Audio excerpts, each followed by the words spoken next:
Շնորհակալություն պատվաժան դատարան։ Մենք քաշ գիտակցում ենք, որ ըստ էության կա դատարանի որոշում պարզանագրված ռիսկեր, որոնք այս պահին ուժի մեջ են, որոնք փոփոխված չեն։ Հետևաբար այս պարոյթի շրջանակներում կարծում եմ, որ քննարկման առաջ պետք է դարձվի հանգամանքներ, որոնք նախկինում չեն գնահատվել դատարանի կողմից եւ որոնց գնահատումը կարող է ազդել դատարանի կողմից կայացված որոշման վրա։ Այս առումով պատվաժան դատարան մի քանի հանգամանքներ, որոնք ըստ էության կարող են հիմք հանդիսանալ նախկինում արձանագրված դատարանի հետևությունների փոփոխման, որոնք հանդիսանում հետևյալը։ Նախ պատվաժան դատարան ժամանակի հոսումը ինքնին գործոն է։ Եվ ժամանակի հոսումը իշխանել մենք ասենք, որ դատավարական առաջընթացը այն աշճան չէ, որպեսզի դատարանի նախկինում արձանագրված ռիսկերը նվազեցնեն, ինքը գործոն է, որը պետք է չգնահատվել բացառապես հաշվի մասնավոր շահի։ Հետևաբար, եթե որոշակի ժամանակահունձը գտնվում է կալանքի տակ, հետևաբար դա արդեն իսկ այսպես ասած հիմք է ստեղծում առավել խորությամբ գնահատել դրա շարունակականության անհրաժեշտությունը եւ իրավաչափությունը։ Եվ այս համատեքստում դատարանի ուշադրությունը հրավիրում են հանգամանքի վրա, որ եթե անձի տարիքը, եթե նախկինում կայացված որոշման պայմաններում Վարդան Ղուկասյանը 65 տարին դեռ չէ լրացել, հիմա 65 տարին լրացել, իսկ 65 տարեկան այս տարիքը դա քրեական օրենսգրքով սահմանված ըստ էության որոշակի տարիքը, ինչը շեշտում հենց 65 տարեկանը, որովհետև ըստ էության այս 65 տարեկանի հետ կապված կան նաև հատուկ իրավական կարգավորումներ, որոնք հիմա չանդրադառնամ, բայց ամեն դեպքում այս պահին մենք քննարկում ենք նաև 65 տարեկան լրացած ֆիզիկապես վատառողջ անձի շարունակական կալանքի հարցը։ Հետևաբար այս գործոնը հոսար ժամանակ եւ միաժամանակ կրկին նոր հանգամանք է, որը պետք է գնահատման արժանացնել։ Հաջորդը պատվաժան դատարան։ Ի վերջո այս դատարանի ջանասիրությունը մենք չենք վիճարկում այս առումով, բայց ցանկանայի անդրադառնալ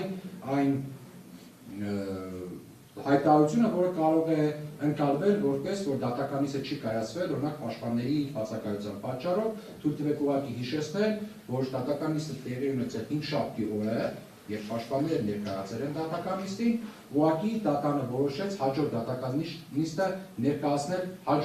նշանակել հաջորդ օրը, ուրբաթ օրը, եւ օբյեկտիվորեն նաեւ վստահ եմ դատարանը կհաստատի, օրինակ իրազեկման գրություն են գրել, կից ներկայացնել նաեւ այդ օրվա ծանրաբեռնվածությունները, որ այդ քրեական գործերով են ծանրաբեռնվել, հետևաբար այդ դատականիցի չկայանալը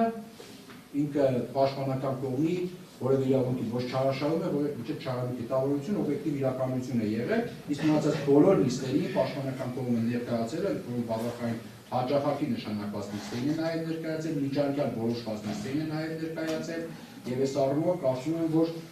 ժամկետի հոսումը եւ ժամկետում իրականացված գործողությունները թույլ չեն տալիս կարգոչել, որ պաշտպանական կողմը որևէ իրավունքի չարաշահում է տեղի ունեցել, որը թույլ տվել, որի պատճառով դատավարական առաջընթացը այն չէ, ինչ կարող է լինել։ Ամեն դեպքում պատվաժան դատարան մենք հասել ենք մի փուլի, որով առնվազն հայտնի են նաև հետևյալ հանգամանքները։ Նախ փորձագիտական մակարդակով ֆիքսվել է, թե ինչ հիվանդություններ ունի Վարդան Ղուկասյանը եւ ըստ էության այդ հիվանդությունները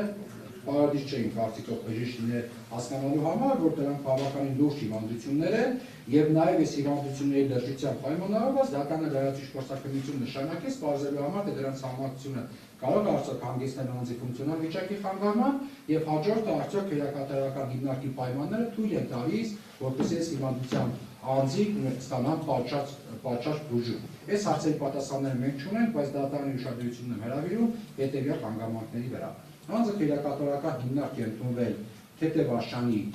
դիաբետով եւ հիմա քրեակատարական հիմնարկում գտնվելու ժամանակահատվածում դարձել է ծանր աշխարհիկ։ Այսինքն արդեն հայտ է, որ քրեակատարական հիմնարկում վերջական օգնության ցուցաբերումը կամ չցուցաբերումը կամ ոչ պատճառ ցուցաբերումը ամեն դեպքում հանգեցել է իրավիճակի, որ անձի մոտ հիվանդությունները խորացել են։ Հետաբար այստեղ մենք երկու հարց ենք դնում շերտին, մեկ դեպքում հանրային շահն է, որը ներկայացնում է որպես քննության շահ, որպեսզի անձը չխոչընդոտի քննության ընթացքին, որոշակի գործոններով պայմանավորված ռիսկ է տեսնում դատարանը։ Մյուս դեպքում 3 ամիս առաջ տեսել ենք մենակ անձի, հիմնականում անձի մասնավոր իրավունք ազատության առումով, հիմա այդ իրավունքին գումարվել է նաև անհրաժեշտություն հարգելու անձի իրավունքությանը պատշաճ հետևելու իրավունքը։ Հիմա այս 3 ամիսները մենք բան ցույց տվեցին, որ այդ ընթացքը պատշաճ չի կազմակերպում պատշաճ եւ անձի կալանքի տակ գտնվելը ոչ թե պետք է գնահատել միայն ազատության իրավունքի համատեքստում, արդյոք անձի կալանքի տակ գտնվելը չի հանգեցնում մեկ այլ իրավունքի խախտման։ Այս փաստական հանգամանքները իմ կարծիքով բավարար են, որը կվկայի, որ անձի կալանքի տակ գտնվելը հանգեցնում է ոչ միայն մասնավոր ազատության իրավունքի խախտմանը, սահմանափակմանը, այլ նաև առողջության հետ կապված խնդիրներ է առաջացնում։ Դատարանը կցանկանամ հայտնել նաև, որ օրինակի համար մեկ դատական նիստով շտաբ բուժօգնության աշխատակիցների կողմից եղավ ցուցում, որպեսզի Վարդան Ղուկասյանին տեղափոխել հիվանդանոց։ Վարդան Ղուկասյանի հիվանդանոց տեղափոխեցին եւ Ներքին գործերի նախարարության կատարված համապատասխան հարցմանը ի պատասխան օրինակ ինձ հայտնում է, որ իբր Վարդան Ղուկասյանն է հրաժարվել տեղափոխել հիվանդանոց, այն պարագայում եւ իր պաշտպանյասեր է պնդում,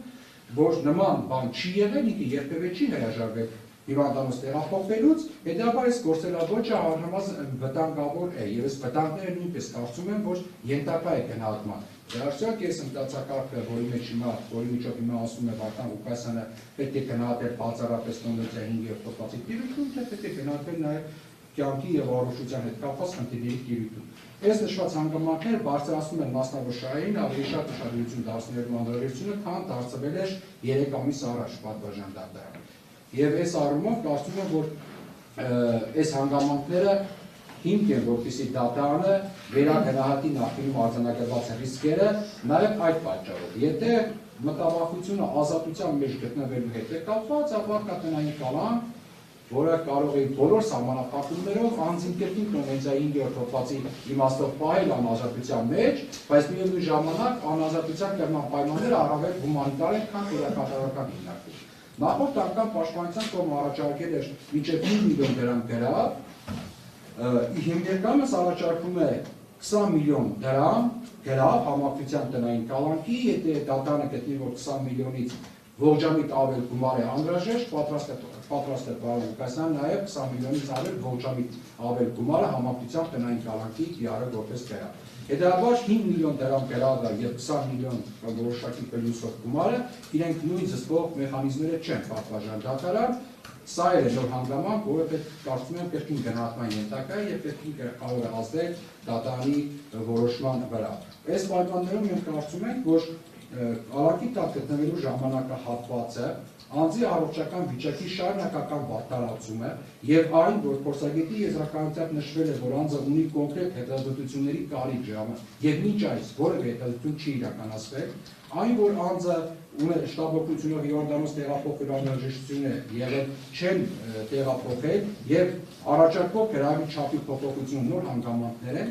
որոնք կարող են ապահովել հանրային եւ մասնավոր շահերի հավասարակշռությունը, անձին կրկին զրկել ազատությունից, լրացուցիչ երաշխիք գումարի գրավի տեսքով ապահովել եւ շարունակել գործի քննությունը, այդպիսով բացառելով եւ գործի քննությանը փոչոտոտելը եւ միևնույն ժամանակ հարգելով անձի ոչ միայն ազատության իրավունքը, այլ նաեւ թույլ տալով, որպեսզի առողջությունը պատշաճ չդառնա։ Ուստի խնդրում ենք դատարանին Վարդան Ղուկասյանի նկատմամբ խնդրել ազատության զրկման հետ չկապված խափանման միջոց համակցության գրավի, իսկ պետք է դատարանը, որ պետք է ազատությունից զրկման զուգորդած խափանման միջոց լինի, տնային կալանք եւ 20 միլիոն գրավ, ողջամիտ ավել գումարի չափը թողնում ենք դատարանը։